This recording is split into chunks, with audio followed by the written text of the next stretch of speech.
Foucault রেস্টুরেন্টের opening এ এসে দিশা কেন তাসিনকে থাপ্পড় দিল সেটা আপনাদেরকে ক্লিয়ার করতেছি। তার আগে চলেন আমরা ডিটেলসটা জেনে আসি। ফোকো রেস্টুরেন্টটা ফোকো রেস্টুরেন্টের নতুন আউটলেট ওপেন হয়েছে ধানমন্ডিতে। লোকেশনটা হচ্ছে ধানমন্ডি জিগাতলা, জাপান বাংলাদেশ ফ্রেন্ডশিপ হসপিটালের ঠিক পাশের বিল্ডিং এ লিফটের 2-এ। ওপেনিং এ অনেকেই ছিল।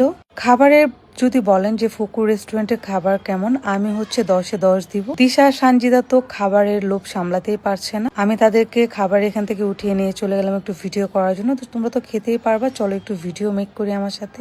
এখানে অনেকে আসছিল, সবার সাথেই ভিডিও মেক করা হচ্ছিল, গল্প করা হচ্ছিল। যে কোনো ওপেনিং বলেন যেখানেই যায় আমার কাছে একটু গেট টুগেদার মনে হয়। সব পরিচিত মুখরা থাকে এবং অনেককেই হচ্ছে ফার্স্ট টাইম দেখা হয়। দিশা আর সানজিদা একটু পর এসে বসে খাচ্ছিল, কজ তাদের নাকি বারবার ক্ষুধা লাগছিল। আমি আছি ডায়েটে, বাট তারপরও লোভ সামলাতে পারছি না। বলেন কি করা যাবে, খেতে তো হবেই। খাবারের পাশাপাশি হচ্ছে দিশা সঞ্জিতার ভিডিওটাও মেক করে দিচ্ছি। আর এই দিকে দেখেন তাসিন, তাজিম, দিশা, তারা একসাথে হলে তো তাদের গল্প শেষই হয় না। কি যে গল্প তারা করে, কোথা থেকে নিয়ে আসে গল্প। আর এখানে যেটা হচ্ছে বললাম না যে সবার সাথেই হচ্ছে গেট টুগেদার মনে হয়, যে সবার সাথে ইন্ট্রোডিউসটা অনেক ইন্টারেস্টিং থাকে। তো যারা ধানমন্ডিতে আছেন সবাই চলে আসবেন ফোকো রেস্টুরেন্টে। আর তাদের ফুডের রিভিউ নিয়ে আমি কি বলবো, বরাবরের মতোই 10-এ 10।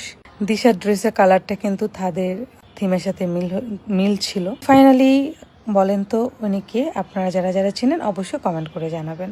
ভাইয়ার সাথেও ফার্স্ট টাইম দেখা, সো বললাম না সবার সাথে দেখা অনেক ভালো লাগলো। ও আমাকে পচাতে চাইছিল, পরে ফোন আমি লুকায় ফেলছিলাম। বেচারা ফোনের জন্য অস্থির হয়ে গেছিল, ফাইনালি দিয়েই দিলাম।